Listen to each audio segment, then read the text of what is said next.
Olá, amigo. Hoje eu estou aqui para lembrá-lo o quão vastas são suas opções no tocante à leitura de quadrinhos. Você sabe, você pode sim ler quadrinhos americanos. Os mais conhecidos são os quadrinhos de super-herói de grandes editoras como Marvel e DC Comics. Mas lá mesmo nos Estados Unidos, nós temos editoras menores, né? Como a Dark Horse ou a Image Comics, que oferecem um outro tipo de quadrinho. Não só quadrinho de super-herói, né? Embora eles tenham, mas também opções mais diversas, né? Fora editoras ainda menores, né? Como é o caso, por exemplo, da Boom, né? Da Avatar e outras tantas que trazem opções, claro, super-herói, né? Mas também outras opções de quadrinho aventura, de quadrinho, tanto de quadrinhos de aventura como de outros gêneros, né? Quadrinhos românticos, né? Quadrinhos mais dramáticos, né? Em que o drama psicológico é maior, o drama político, enfim, trazem outras formas de outros gêneros narrativos, outras formas de história para vocês, tá certo? Então, lá nos Estados Unidos mesmo, né, que são talvez não, com certeza o nosso maior fornecedor há muitas décadas, lá mesmo nós temos várias opções, né, de quadrinhos tanto impressos quanto digitais, né? É importante lembrar disso. Existe a vasta opção dos quadrinhos digitais. O Japão também o Japão, pessoal, é outro fornecedor aqui nos é familiar, não é mesmo? Já há algum tempo o Japão anda enviando muito material para cá, ele já enviava algum material antes de 2000, de 2000 especial para cá, né? O Japão ele ganhou muito espaço no mercado brasileiro, não é verdade? Então nós temos acesso a muitas histórias de aventura, algumas histórias de romance, né? Nós temos gêneros diversos, a categorização por gênero, né? É, no Japão ela é muito vasta, né? Então nós temos vários segmentos de narrativa focados, por exemplo, tanto no gênero masculino e feminino, como também em diferentes faixas etárias, até mesmo por interesse profissional, né? Existem o interesse temático, né? Existem segmentos de produtos, né? De mangás, né? Que exploram fãs de culinária, né? Que são direcionados para fãs de culinária, né? Que exploram esse nicho, né? Existem muitos mangás que são sobre esporte, sobre diferentes modalidades esportivas. Então a diversidade temática lá acaba sendo muito grande, né? Alguns grupos, né, de histórias lá têm características próprias, né? A despeito da diversidade temática, possui algumas características em comum, constituindo um gênero muito conhecido, como é o caso do shonen, né? Existem vários tipos de shonen, é uma grande categoria que abarca outras tantas, é muito popular por lá, também é muito popular aqui, né? Gente, não podemos esquecer também da opção dos quadrinhos europeus, especialmente do núcleo de produção franco-belga, tá certo? Há muitas décadas, a França e a Bélgica, elas também nos servem muito bem em termos de história em termos de histórias em quadrinhos, né? Muitos quadrinhos humorísticos, muitos quadrinhos de aventura, que são os mais populares, mas também quadrinhos diversos, né?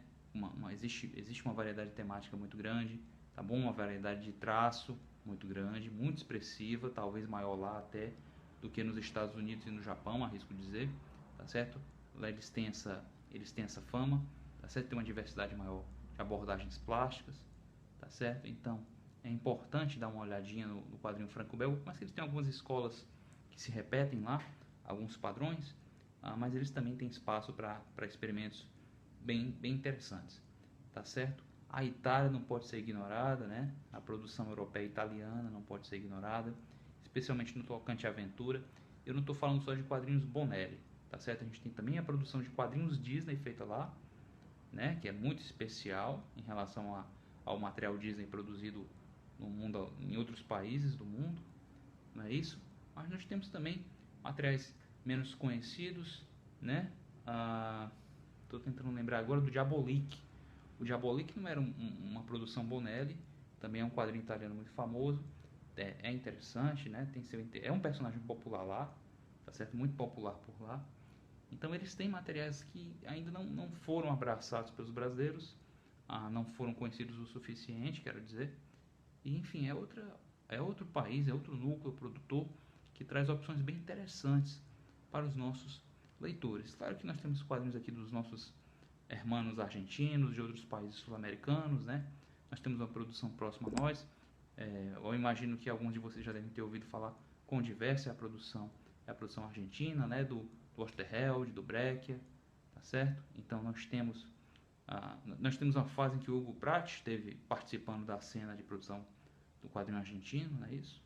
Então nós temos em países próximos a nós temos muita gente produzindo material. E claro, gente, aqui dentro do Brasil nós temos uma produção muito vasta, muito mais vasta do que se pensa, tá certo? E vale a pena dar atenção a isso, tá bom? Sem falar, pessoal, em países que têm uma vasta produção de quadrinho, mas sobre os quais nós realmente sabemos pouquíssimo, né? Por exemplo, claro que na África é feito quadrinho, não em escala industrial como nos Estados Unidos, como no Japão, mas existe uma produção de quadrinhos lá, existe uma produção né, em vários países africanos. A África é um continente gigante, então em cada país daqui a gente tem alguma produção, tá certo? Pessoal, existem também quadrinhos egípcios, eu já tive contato com quadrinhos egípcios, tá certo? Existe o mundo dos quadrinhos indianos, a Índia é gigante, e tem muito material lá que a gente não conhece. Existe a China, né? O colosso chinês e tal, que tem uma produção, também sobre a qual sei bem pouco, mas é certo que há uma diversidade interessante de quadrinhos lá. Existem os quadrinhos coreanos, os quadrinhos filipinos. Os quadrinhos coreanos são os manhwas, não é isso? Os quadrinhos filipinos têm um nome parecido, no momento está me fugindo, mas é um nome parecido com manhwa, com mangá. Não vou lembrar agora. Acho que é comics com K, pega por lá. Eles têm uma influência forte do quadrinho americano, sabe? Os filipinos. Então, comics com K, eu acho que é uma das designações de quadrinhos por lá, mas existe uma outra, se não me engano. Bem, vai ficar me faltando neste vídeo. Então, pessoal, estou tentando chamar a atenção de vocês para a diversidade de quadrinhos existente mundo afora. Hoje, graças à internet, graças à digitalização de algumas obras impressas, graças à produção e veiculação de material exclusivo via net, né, via meios digitais, graças a essas novas tecnologias nós temos tido acesso a muita coisa, né, que não teríamos em outros tempos, e vale a pena ficar atento, pessoal, vale a pena ficar atento aos sites, a blogs, vale a pena dar uma peneirada para pesquisar materiais exóticos. Eventualmente a gente se depara com algo que é do nosso interesse. Isso é perfeitamente possível. Então, essa ideia de que estamos limitados a super-heróis Marvel e DC, estamos limitados ao quadrinho infantil da Disney, que é incrível, tá certo? Eu amo Marvel, material, eu gosto de muita coisa que é feita por Marvel e DC, tá certo? Eu gosto de muita coisa que é produzida pela Disney, me encanta, tá certo? O material do Maurício de Souza, que é do nosso país, é fortíssimo. Enfim, esses materiais são incríveis, tem muita coisa boa ali no meio, né? Tem outras coisas que nem tanto, mas enfim, dá para peneirar. Em todo caso a gente vai ter que peneirar, tá certo? Enfim, o fato é pensar que nós estamos limitados a Marvel, DC, Disney, Maurício de Souza, ou mesmo os grandes sucessos do mangá, Dragon Ball, Naruto.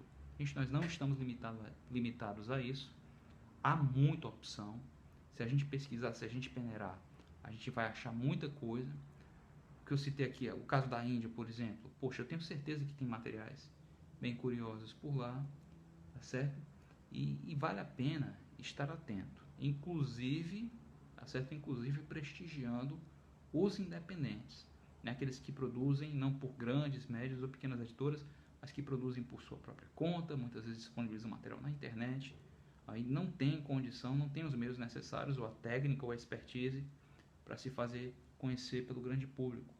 Existem autores independentes que são muito competentes, muito capazes e não aparecem mais por falta de oportunidade ou por falta de esforço próprio no tocante à venda do seu trabalho, tá certo? Mas tem gente competente também, independente, vamos abrir os olhos também para esse segmento, tá bom, pessoal? Então esse vídeo destinava-se a isso, a indicar, não é?